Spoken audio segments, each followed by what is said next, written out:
Thought Media Network proudly presents It's All Love, Wednesdays at 4 p.m. Mountain Time, 6 p.m. Eastern. With Laura Mock, Maria Hartman, Wendy Ann, and Lara Brzezinski.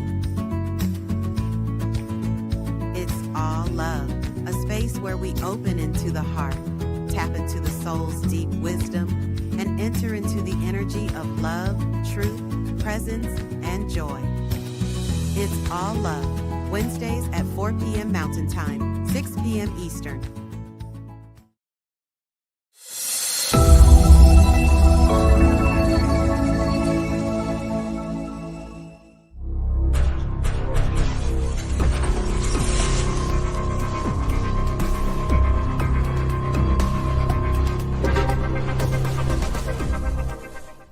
New Thought Media Network. We are a global broadcast network of positive music, media, and entertainment, inspiring humanity's evolution along the journey of enlightenment and creating a world of love, peace, empowerment, and prosperity for all. New Thought Media Network. Positively inspiring. From the New Thought Media Network, this is the Conscious Reality Show with your host, Sara Stevens Nichols, where conversation plus intention reveals a new reality. Every week, Sara and her guests will discuss what they know and what they don't. Experimenting in front of everyone with what else is possible. I'm Sunny Childs, and here is your host, Sara Stevens Nichols. Thank you, Sunny. So glad to be here and so glad to see everybody today. Wonderful to be back talking to you and reconnecting in conscious reality. This is the Conscious Reality Show. I'm Sara Stevens Nichols, and conscious reality means rather than just accepting the way it seems to be as the permanent possibility, we have an actual choice. We have a choice in what reality we experience. And one of the ways in which people alter their reality and alter their choices is through addiction. And another way is through recovery. And so today is actually going to be the start of a series that we're doing where we look at different kinds of recovery and how they have affected people's lives, and talk to the actual people who are in recovery from that addiction. And the first one that we're going to look at today is workaholism. Now, workaholism, a lot of people think of it as a joke. You know, oh, I'm a workaholic, people will say, right? But it's a real disease. It's a real addiction. Workaholism is a real addiction. And in fact, there are even people who, in Japanese, they have a word for death by workaholism or by overworking called karoshi, which is they can't exactly diagnose that that's what killed you, but it's a thing. It's a known thing that heart stress and extreme stress can kill the body, and that's acknowledged in Japan, and it's starting to be acknowledged in American medicine more and more. So, because workaholism is a thing, it turns out there's also a 12-step fellowship. Many of you have probably heard of the 12-step fellowship, Alcoholics Anonymous. Well, there are many such fellowships for different forms of addiction in the world and in every part of the world at this point. And one of those is Workaholics Anonymous, another 12-step fellowship that actually treats workaholism or allows people to recover from it using the principles of recovery that were pioneered by Alcoholics Anonymous. So today, we're actually going to be meeting with folks that are here that are members of Workaholics Anonymous and that are able to actually tell us what it's like to be a workaholic, why they got into Workaholics Anonymous, and what Workaholics Anonymous has done for their life. Here on the screen here, you can see some questions that are available. There's many more such questions, I think 20 on the Workaholics Anonymous website, which you can access through the QR code there. There are these questions. Are you more drawn to work or activity than close relationships, etc.? Have your long hours caused injury to your health or relationships? Do you feel like a slave to your email, texts, or other technology? If you're answering yes to these or to the other 17 or so questions that are on the Workaholics Anonymous website, then you may be a workaholic and you may be interested in what these people have to say. You may also know someone whose working concerns you, and you may want to tell them about Workaholics Anonymous or know more about it for yourself if you are living with one or love somebody who this makes you think of. So without further ado, we're going to go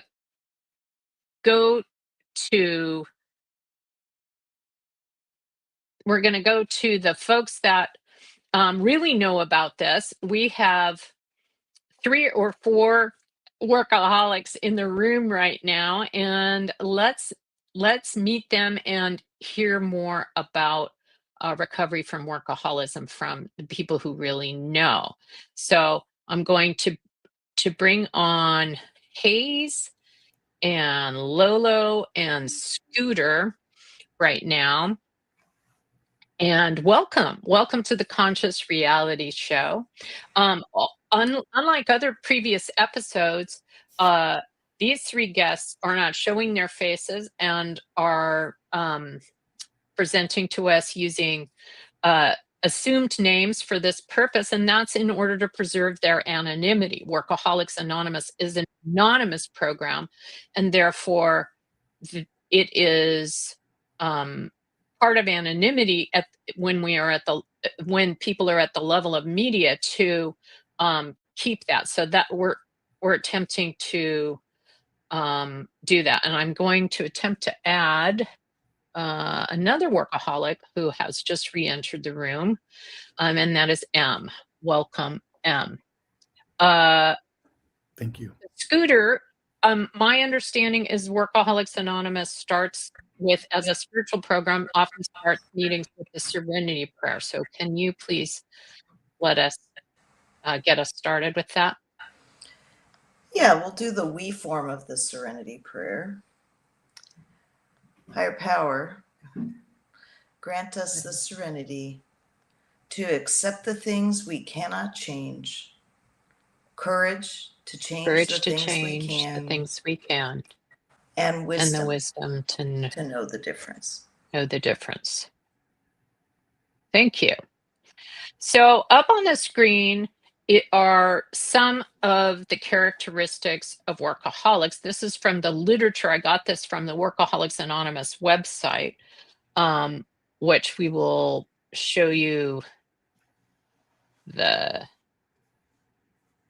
down at the bottom there. You can see the web address if you want to go to it at any time. And I am going to call on what I understand to be the reverse order of time and program. Hayes being the person who has been in this program for the least amount of time. Hayes, will you please read these characteristics for everyone? Yes, thank you. 1, it is very difficult for us to relax. We often, if not always, perceive the need to get just a few more tasks done before we can allow ourselves to feel good and take a break. When we complete our list, however, we just seem to find more to do. These uncontrollable desires often result in frantic multitasking and accompanying fragmented attention. We operate out of the mini crisis mode as an escape from our core issues. Our inability to pace ourselves leads us to breakdown and burnout as we rob ourselves of the enjoyment of conclusion and rest. 2, many of us grew up in chaotic homes where the stress and intensity of an adrenaline high was normal. So we seek out similar workplace or create crisis where none exist because it feels familiar and comfortable. With no issues to resolve, we suffer withdrawal, becoming anxious and depressed. Such mood swings destroy our peace of mind. 3, we have an obsessive desire to make sense of everything in our lives, including our every thought and feeling. We cannot allow ourselves to experience things over which we cannot maintain a sense of control. We have an underlying fear that if we surrender and allow our emotions to surface, we will become raving lunatics for the rest of our lives. 4, we are so used to doing what is expected of us that we are often unable to know what it is that we really want and need to do for ourselves. We often betray ourselves by giving into the demands of people whom we perceive as being, quote, in authority, end quote. Thank you. Thank you very much, Hayes. So, Hayes, do you have any of these that jump out at you that you want to comment on, or that kind of spur you to remember why you got into these rooms? Well, I got to tell you that they all hit me like a 10-ton brick when I got to Workaholics Anonymous in 2020.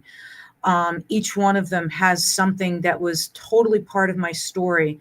But I remember feeling like number 3 really jumped out at me because I was so wrapped up in that obsessive desire to make sense of everything and every thought and feeling. And that's still to this day, I have to catch myself not to get sucked into this obsessive thinking about how and what I can control, where I can control, because really what recovery has taught me is I can't control my job. I can't control my coworkers. I can barely control myself. So I just need to let go of those old ideas. Yeah. Yeah. So, what about you, Em? Any thoughts on those? I can put them back up if you want to look at them. Yeah, thank you. And thanks everyone for being here. To me, I love these descriptions. The kind of chaotic home element certainly resonates for me, and is something I've been sitting with the last few years in my own recovery journey. The sense that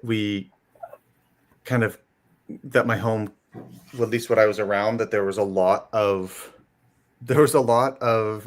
high activity and like what in hindsight looks like almost creating activity and intensity around small decisions, or perpetually being late for things. Whatever it was, it feels like the system was sort of wired to create a high level of, or a baseline level of sort of anxiety and uncertainty. So that to some extent, along with other forms of maybe more extreme trauma, that kind of baseline level of I should stay worried about something all the time and find something to be worried about, feels like I got that early, but then carried on and continue to play around with that and create that in new ways as an adult. Right. And what are some of those new ways? As an adult today, well, work, I would say, was the central one for me. I have other compulsive and addictive areas, I like the way you sort of framed addiction as one tool we have for changing our reality. So work for me would have been, until the last few years is different, but for most of my life would have been the core way I did that. And so work for me would have started probably about high school, 11 or 12. I just decided I need to be good at everything and win at everything in certain domains. And that started in, for me around 11 or 12 with a bunch of things to do with school, focusing on workaholism here, but there's another track that got really obsessed with body image and other things, but focusing on work, joining a bunch of clubs, trying to get A's in everything. And kind of that spirit of trying to get A's in everything, I then carried into a career of fairly high intensity jobs, or jobs that I chose to do in a very high intensity way, whether or not they were high intensity jobs, which I'm happy to go into the details of what that looked like now or later, but long hours, overcommitting, and working, also choosing to work for people that had very limited boundaries and had very high expectations of me, that I was, I needed that. I needed those expectations so that I constantly felt like I had to be doing something, as opposed to resting and relaxing and dealing with whatever else was going on underneath. Thank you. Hayes, you want to get in on, or Lolo, actually, do you want to get in on this? Do you need to see those characteristics on the screen again? Happy to put them back. Can't hear you. All right. We'll go over to, maybe Lolo's having technical difficulties. We'll go over to Scooter. Would you like to see those characteristics again, or do you have any comments on what's been shared so far, or thoughts? Yeah, thank you. Wonderful to be here. I really do appreciate the connection and these first characteristics with chaos and the connection between, for me and my disease. I've been in the room since 97, but before that, what brought me here was definitely about stress and crisis. And one of the things to notice about that is, I think as a practicing workaholic, I was not necessarily aware.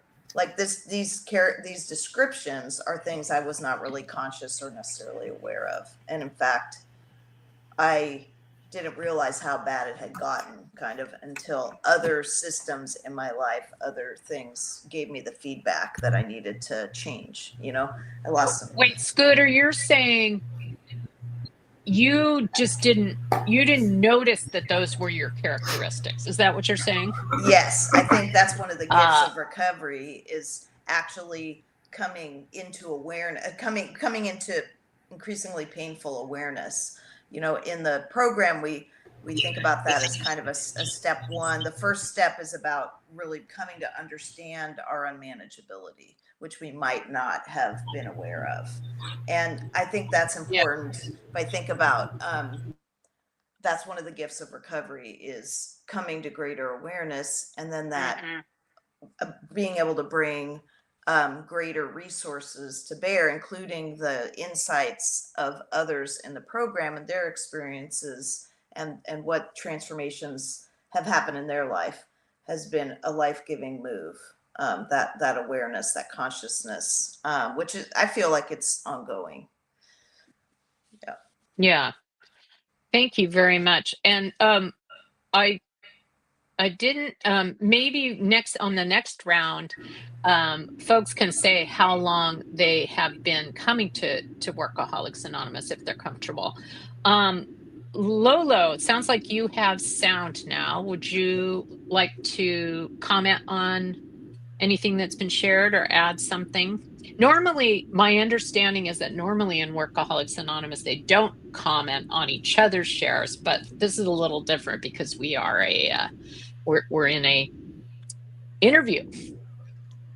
Well, thank you. Can you hear me now, Sarah? Yes. Okay. I can hear you. I was having some technology issues with my audio.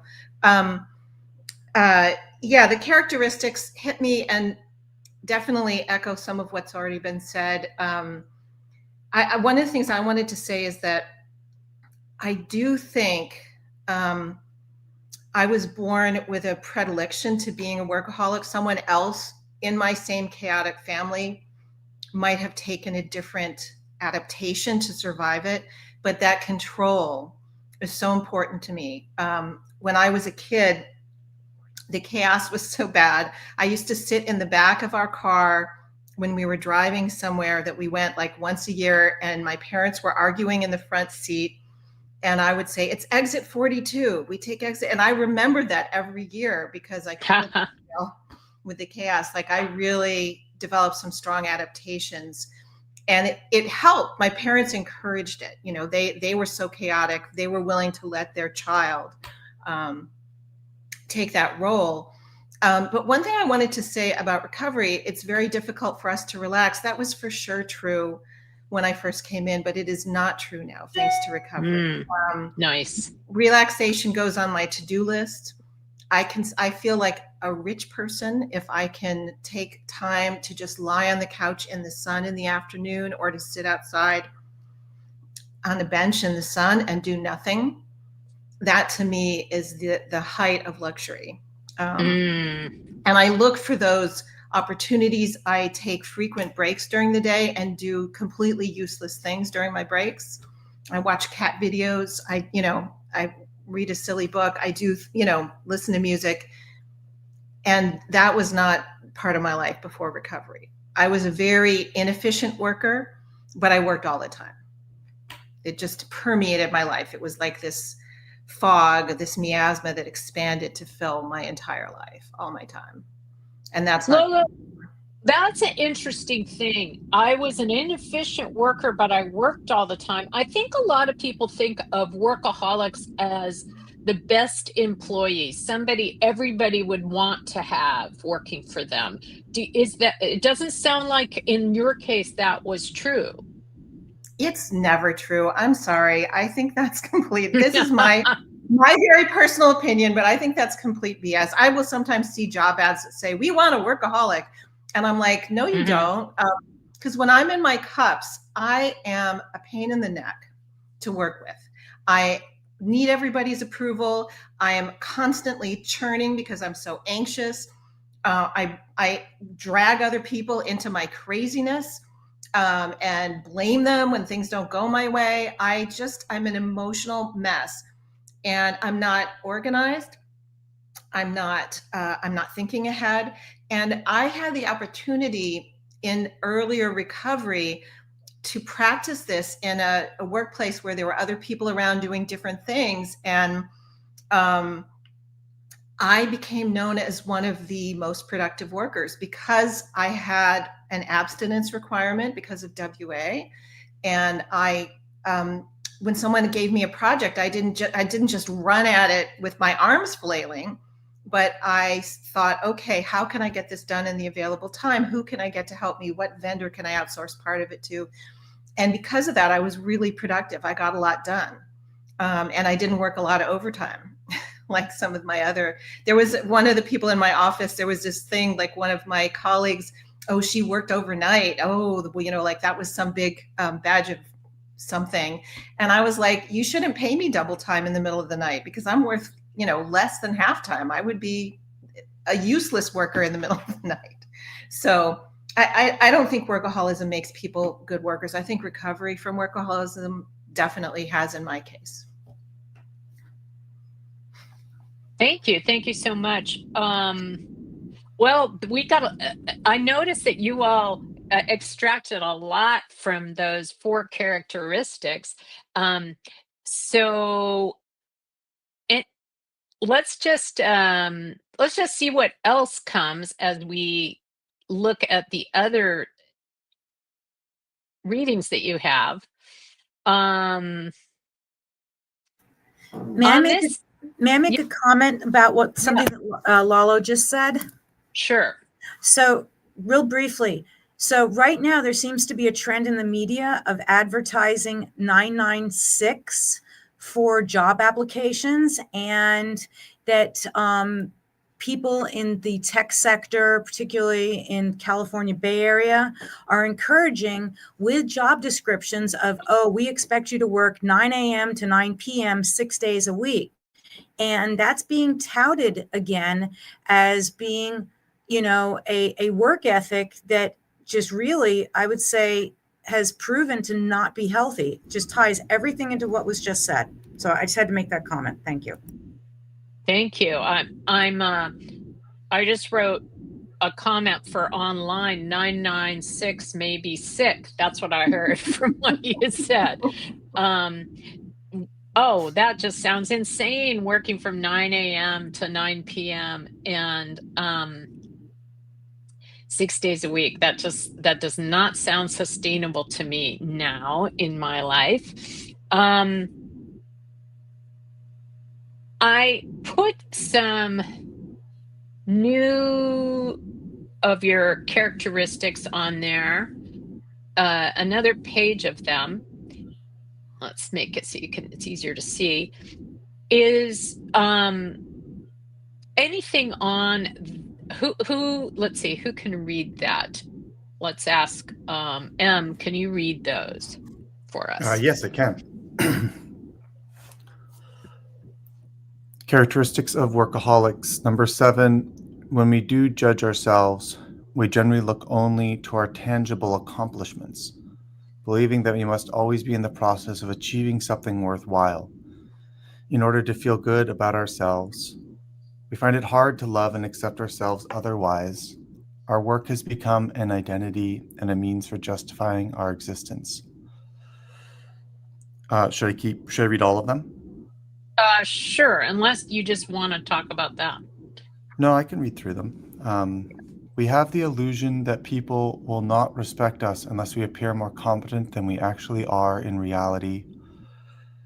When praised by others, we often tend to discount ourselves as unworthy of such affirmation. We tend to schedule ourselves for more than we can handle, striving to do more and do it faster. We are often dishonest about our past experiences and present capabilities, tending to avoid mentioning our failures and to exaggerate our successes. We think that looking busy will make people think that we are important and garner their admiration. Number 9, we are perfectionistic. We do not accept mistakes as part of being human. And we find it hard to ask for help. Because we believe no one can meet our standards and that we are indispensable, we have difficulty delegating and end up doing more than our share. Our unrealistic expectations often cheat us of contentment. We are not aware of any difference between job-imposed and self-imposed pressure. Number 10, we tend to be too serious and overly responsible. All activity must be goal-oriented. We feel guilty and restless when we are doing something productive.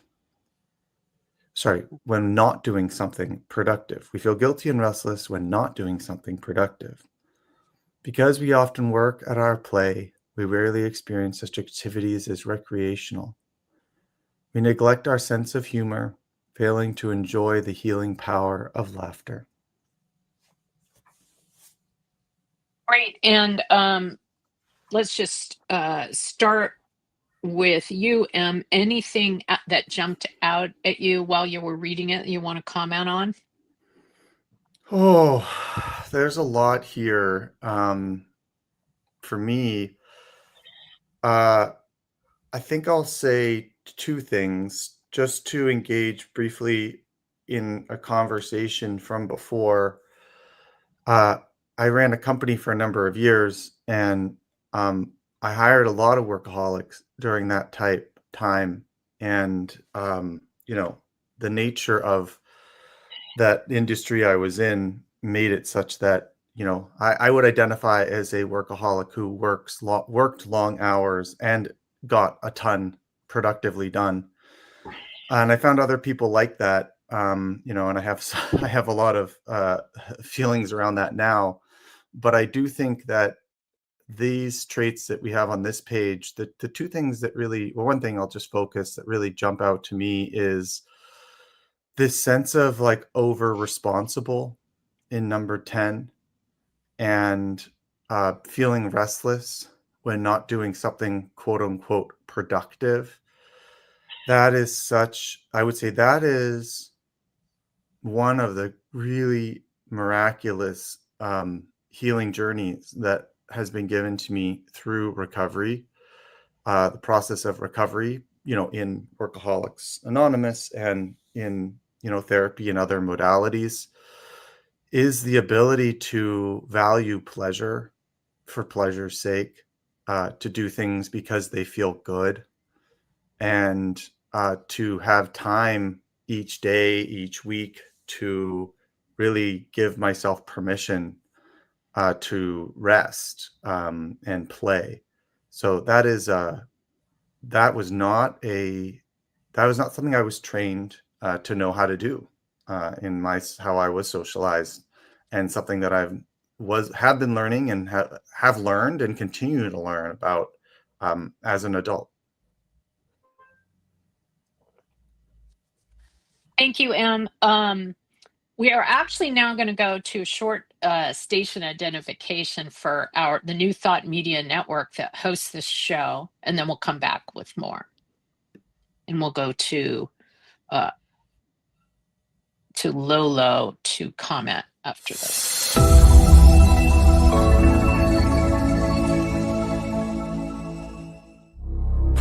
On behalf of everyone at New Thought Media Network, thank you for being a member of our virtual family.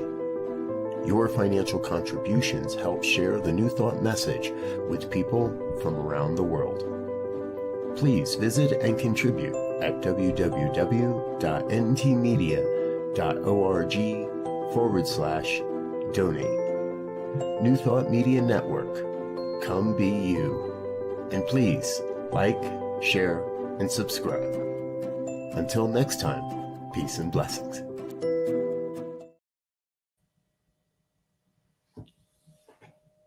Welcome back, everybody. And if you're just joining us, notice that we are talking with members of Workaholics Anonymous today and learning more about this disease of workaholism and recovery from them. And we're looking at the characteristics of workaholics now. And I'm calling on Lolo to see if Lola would like to comment. Sure. I want to start with a too serious, because when I'm in, what I call in my cups, in my workaholism, when I'm acting out, I am very serious. I don't laugh. And it's sad because I'm a person who loves to laugh. I love watching comedies. I love watching comedians, anything that makes me laugh. But I really lost that in the depths of my workaholism. And just to get into some inner child psychologizing, it's as if I took the part of me that likes to play, that's like a little kid. And I really am like a little kid. I will watch every animated kid movie that comes out. I love them. Give me some physical comedy and I'm really happy. I watch the Three Stooges knocking each other over and think that's hysterical. But it's like I took that little kid and I locked her in a closet and she said, I want out. I want to go do fun things. And I'm like, no, you can't until we get this work done, as if I was the worst parent in the world. So, and when I am in the worst place in my workaholism, everything feels like a chore. Oh, I have to go to the movies. Ugh. It's one more thing to do, as opposed to, oh boy, I get to go to the movies. When I have the margin and time, then anything could be fun. Oh, I get to go, do a chore. I get to, cook food for the week. Great. It's going to take me time, but I will enjoy it because I'm not rushing from that to the next thing, because I have margins around things. And I want to say that the perfectionist thing is funny because I was at one of the WA conferences once, and I went to a workshop on perfectionism, and I came out and ran into my sponsor. And a sponsor is someone who helps you work the steps of the 12 steps of workaholics. Okay. I was just going to ask. Yeah. And my sponsor, I said to my sponsor, you know what? I think I'm a perfectionist. And she laughed at me. She said, of course you're a perfectionist. You didn't know that? And I said, what? I'm so imperfect. How could I be a perfectionist? I do everything wrong. Well, that's obviously what a perfectionist is. And I did not know it. So learn. And can I just make one comment on the questions that you had up at the beginning, the how to know if you're a workaholic. And I just want to, I came in before technology was a problem. I came in 1999. There were no cell phones. I didn't have an internet, that wasn't around. But what I really hook on in the ones that you put up there, I mean, I said yes to most of the questions when I came in, but have your long hours caused injury to your health or relationships? And the answer for me was yes to both.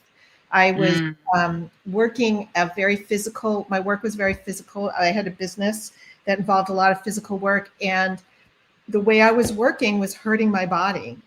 And I was having relationship problems, and I knew my work, there were a lot of factors in that, but my workaholism was a big one. My wife felt really abandoned by me. I have to assume that a lot of the people who get into Workaholics Anonymous, it's more their partner or family member that is worried about it than they sometimes. Could that be true? It is not uncommon for someone to come in because their partner has given them an ultimatum or left them separated. Occasionally we will get partners at the meeting saying, I think my partner is a workaholic, but they won't come to this meeting. They're still working, but I'm worried about them and I wanted to find out about it. Problems with relationships are very, very, very common in this. And I want to say, I am still a workaholic. I still need this program. Just right now, my shoulder hurts and I want to push through it and just tell my body to shut up and go away. But I'm learning to stop and respect my body and ask it what it needs and not just keep pushing through. So that's great. I bet there are people who are watching this that are or listening and just going, oh, wow, I don't think I'm a workaholic, but I'm not that good at listening to my body. So maybe this would help me anyway, right? So those could be true. Scooter, what do you think about any of it? I definitely, one thing that really animates for me around that second list also was and what Lola was saying was about spontaneous joy and spontaneous fun. And I think one of the ravages of the disease is the loss of, I didn't even, when I came into WA, I didn't even know what I enjoyed because I had been just doing a lot of stuff for a long time and I hadn't been being. And so that for me has been a powerful move to learn more about how to, WA has one of the gifts of the program for me is a set of tools, including under-scheduling, substituting, and living in the now. And by kind of being willing to do a commitment moratorium, surrender to a commitment moratorium, log what my commitments were, have a moratorium on adding new ones, and then reducing how much I was doing until there was spaciousness. Then in what happens in the spaciousness, right? When if through step work, I'm relieved bit by bit of just this kind of worrying gerbil wheel of, the next thing, thing. Then what opens up is this ability to access joy and fun and experiment and play and find out more about what that might be like. Yeah. Oh, that's wonderful. And was there something else, research that you were going to tell us about? Yeah, I just wanted to share, kind of connecting the dots back to the fact that there's research that Brian Robinson has done that's expressed in most recently in his book Chained to the Desk. And Brian Robinson researched nurses and people in the helping professions a lot. And what that research showed was that many of those folks who were very workaholic in the caring professions, for example, had been experienced where their parents were not necessarily able to show up as parents. And so the children step forward in what that the term for that in that field is parentification. So the children step forward and try to take care of the parents, which is just a most natural extension of love that the child has towards the parents, and because it's not happening. But then that learning, that move of being over responsible, taking care of things, trying to juggle becomes a pattern that is an adaptation early on that becomes kind of a death march in some ways, because if we are still functioning, and I relate to this personally, if we're still functioning out of the capacities of a 3-year-old or a 5-year-old trying to step forward into a adult body, there's this kind of mad scrambling. That's, I think, where some of that mad scrambling and chaos comes from. And then there's a kind of, what we in WA we say it's a twofold addiction. There's the process addiction and the kind of chemical addiction. It's like we've learned to mainline our own stress hormones, and it becomes very numbing, soothingly numbing to stay in that stress mode.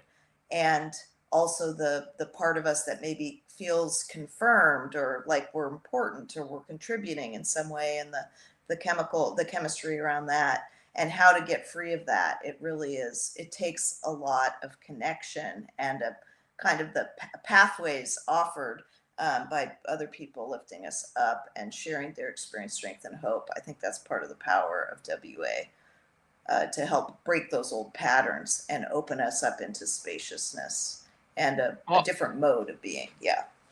Yeah. Amazing. Wow. So you're not just addicted to workaholism, when you're not just addicted to working all the time, you're addicted to the actual chemicals that come from what, stress or? Yeah, and I don't know all the names of it. You're not the an expert. cortisol, Yeah. the stress cycle, and the neurochemistry of it. Now they're getting into too. It is what happens. One of the characteristics described this is that there's kind of a twofold mode. One mode is I'm acting, I'm doing, I'm being, and I'm buzzing from thing to thing. And there's a high that happens, that kind of adrenaline high, or being adrenalized, we talk about in program. And so I'm just buzzing along. And I've definitely met many people who were newcomers in WA who said, oh, I'm not an adrenaline junkie. I'm not an adrenaline addict. I don't relate to that.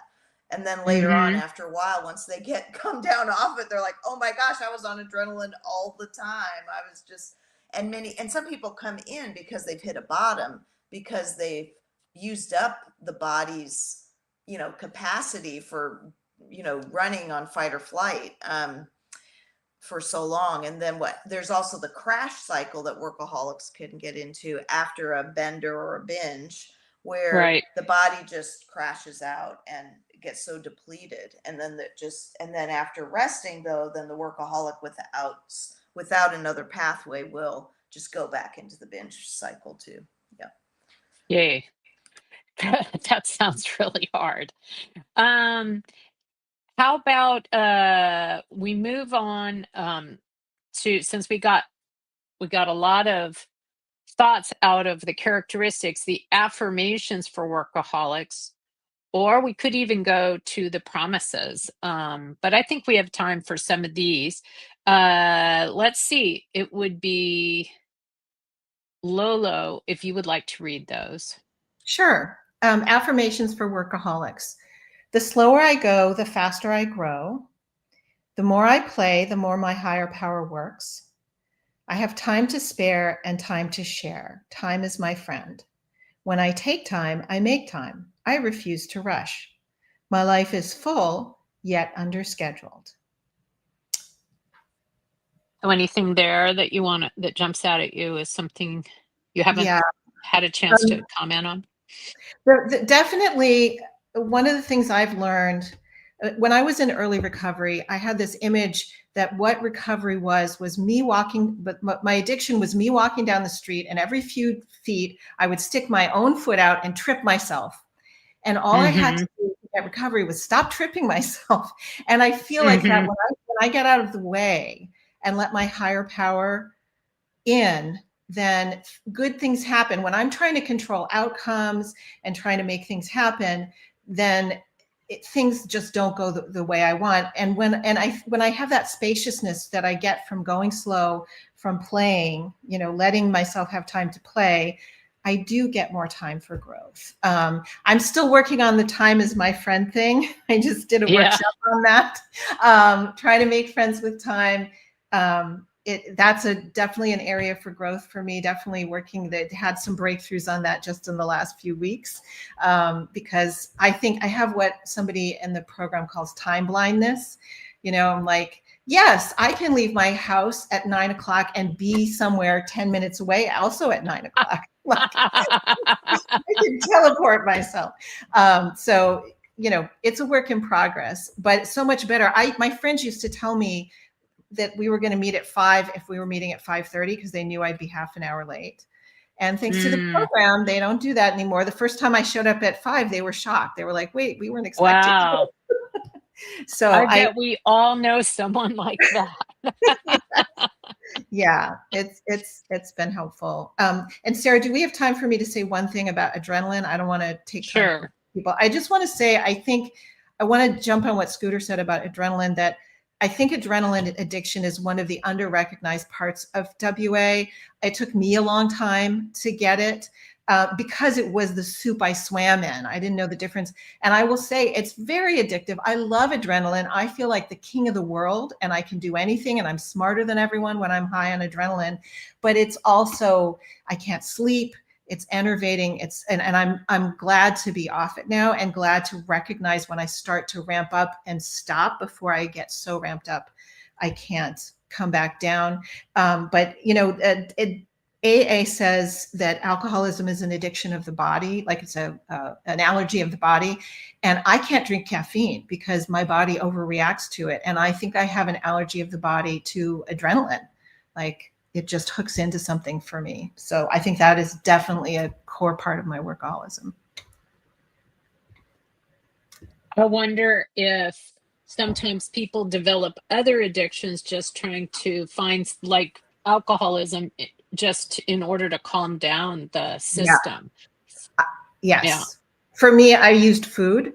In order to be able to sleep, I would stock up on carbs and sugars, which made me very sleepy in the evening to come down. And I did a lot of things other than work to fuel that adrenaline cycle. Undersleeping fuels it, not eating, sort of starving my body, all of that. Then I'm running on adrenaline because I don't have the fuel I need. And so part of my recovery is to really prioritize sleep, prioritize eating regular meals, prioritize all the normal self-care things that I wasn't doing so that I could feed that adrenaline. I could stoke it. It's hard. It's hard. The pusher's in my own head. It's not like I can walk away from my adrenaline pusher, my dealer. Yeah. Oh, good point. Thank you so much, Lolo. What about you, Hayes, on these affirmations? Anything that, and you're muted, so I'm going to unmute you. Oh, yeah, you need to unmute you. Okay. Well, I would say that recently I've been really trying to practice the slower I go, the faster I grow, simply because I catch myself, talking really fast, trying to get my thoughts out there, because I'd always had this fear that there was, as it talks about in our promises, that there was never going to be enough time, money, and love. And that was one of my biggest fears that I brought to WA. And so when I realized intellectually, because it took me a little while that I was adrenalizing the way I spoke, the way I walked, the way I acted, the way I worked, that it was because I didn't have faith in being in the here and now, and that I was always constantly rushing into the future, but future never comes. And so I was bypassing what was happening here and now. So today I try to be conscientious about staying present, not rushing when I talk, being, and just trying to be a little more methodical. When, going back to the whole, being addicted to adrenaline, when I first got to WA, I intellectually understood that I was probably addicted to adrenaline, but it wasn't until I had about 6 months in the program where I experienced my first real major flight or fight response. And I had this massive rush of adrenaline that came through my body. I almost wanted to puke. And I'd realized as I was coming down away from that scenario, because my body was perceiving a life or death situation that wasn't real, that I had been numbing myself out for so many decades that I could not physically experience flight or fight as a quote unquote normal human being might. And that was my proof that I was addicted to adrenaline. It had no longer been just a thing in my head, but it had dropped down to my heart going, oh, wow, I really am addicted to this. Also prior to WA, I came through the back door of a different 12-step program. And before I got to that 12-step program, I used out external chemicals to keep working around the clock. Prior to WA, I once went 4 straight months working 2 full-time jobs. That's insane. And yet I couldn't see that. So you couldn't even see the insanity of that, nope. you're saying? No, to me, Wow. that was very, very amazing. normal. To me, that was my normal, because that was also the industry I chose to go into. And I was bound and determined to get my way and be quote unquote successful. And it almost killed me. Yeah. Yeah. Wow. Thank you. I'm talking with members of Workaholics Anonymous, and I'm loving these affirmations: the slower I go, the faster I grow, et cetera, that are on the screen. The more I play, the more my higher power works.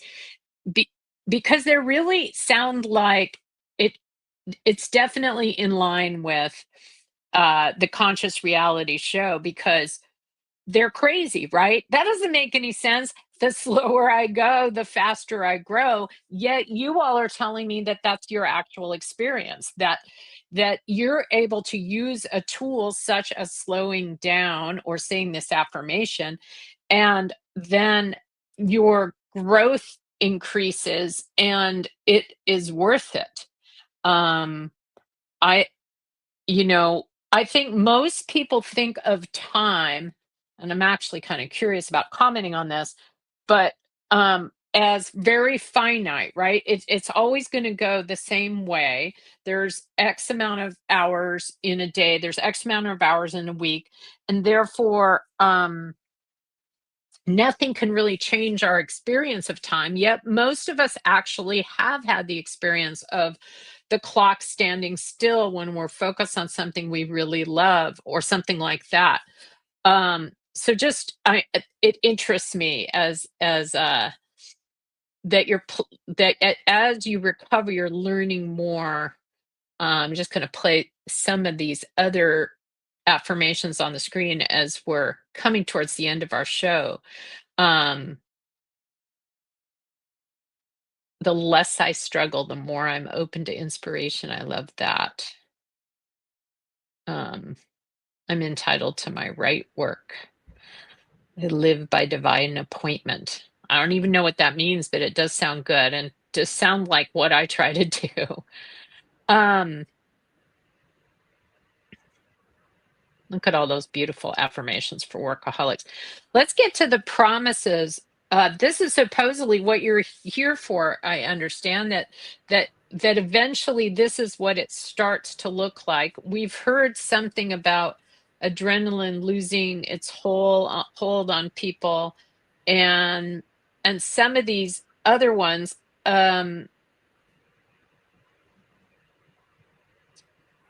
Scooter, would you like to read this screen or the previous one and talk to us about that? Yeah, here's promises 5 through 9. We learn to play and have fun together. We repair broken relationships and build new ones. Health and self-nurturance return, and self-seeking and ego inflation do not drive our decisions. Yeah, I think something that jumps out at me from this that's related, a strand that we've been exploring today has to do with also relational healing. Like often, I know for me in my workaholism, I became very isolated because my primary relationship was with my job, with my work, with my activities.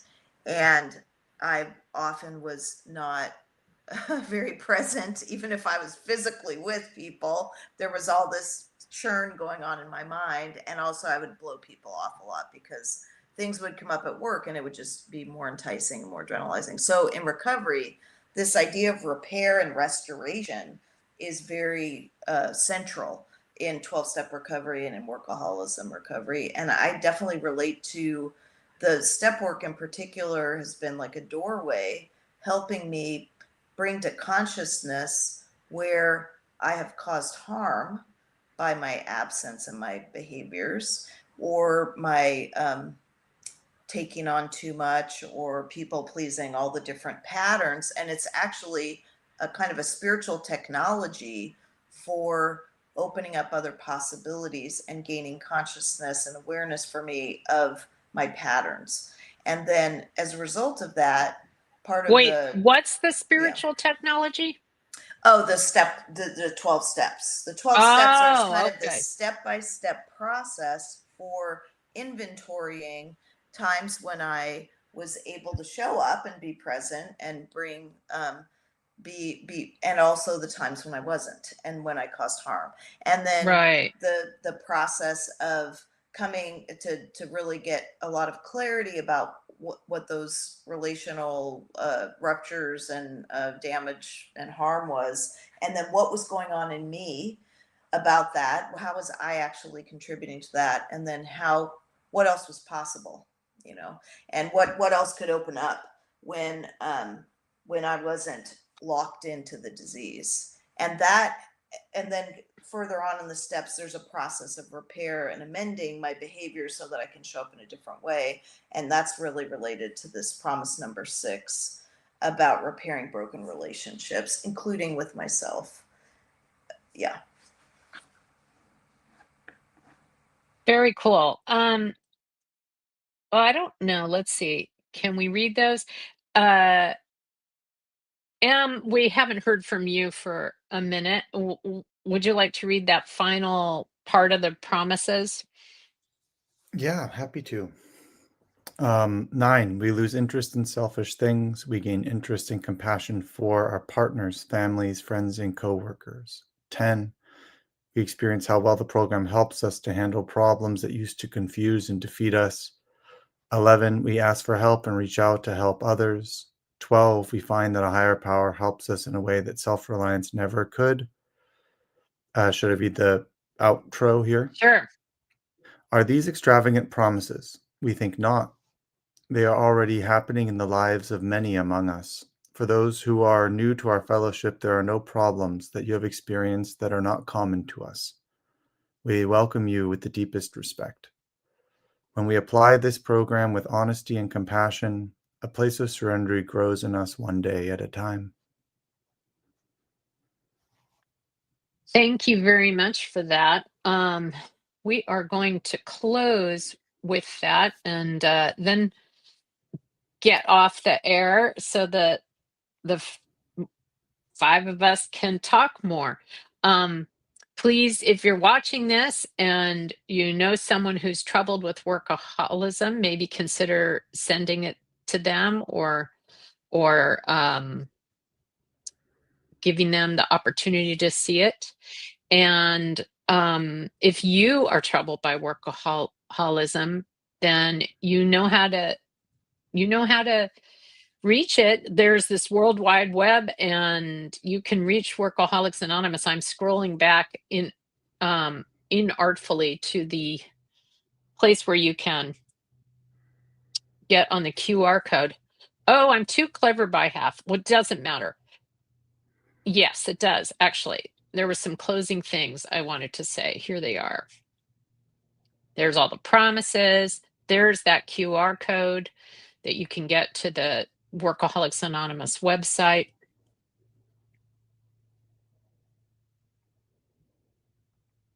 And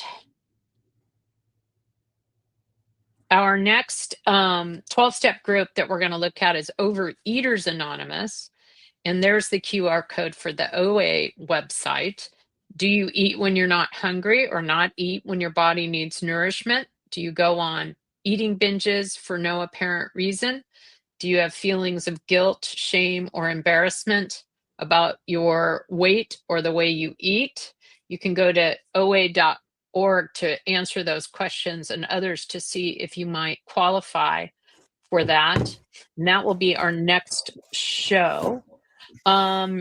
Reminder that it's not too late. There's only 3 sessions left, but there's every month I have a Heal Thyself session on the 3rd Tuesday, which is 2 weeks from yesterday, this month. And who knows what it is? You know when the 3rd Tuesday is. It's only happening in 2025, though. So if you're watching this in 2026, it's too late. Come to that and you can hang out with me, and we work on healing tools for using spiritual tools to heal the body. And it's a great group, and we really have miracles happen. And you can subscribe to my newsletter on Substack there, and subscribe to the Conscious Reality Show on YouTube at Conscious Reality Show. And let's